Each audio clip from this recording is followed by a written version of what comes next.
بلوچستان کے سرحدی شہر تفتان سے ہمارے نمائندہ سمیع الحق سے آپاد کی رپورٹ کے مطابق پاک ایران سرحدی شہر تفتان میں رمضان المبارک کے پہلے عشرے ہی میں روزے کی روزمرہ کی اشیاء خورونوش کی قیمتوں میں بے تحاشا اضافہ ہوا ہے اور ہر چیز کی قیمتیں دگنی اضافے کو مل رہی ہیں۔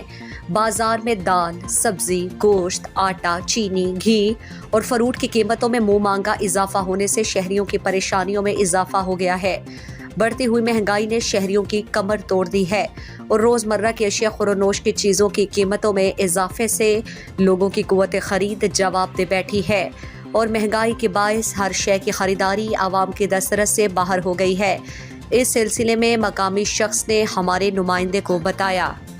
مہنگائی اس وقت تفتہ میں ہر چیز بہت مہنگی ہے، غریب طبقے کی کون سے ہر چیز بہت دور ہے، دالیں، سبزیاں، گوشت، سب کچھ غریب کی پہنچ سے بہت دور ہے۔ حکومت وقت کو چاہیے کہ ان ریتوں کے اوپر نوٹس لے۔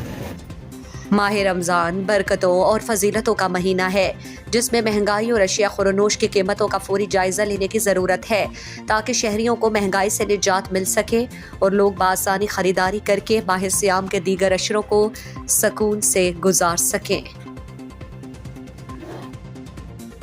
مزید دلچسپ معلومات اور خبروں سے آگاہ ہونے کے لیے Gedrosia point Facebook page, Instagram, Twitter کو فالو اور یوٹیوب چینل کو سبسکرائب کریں۔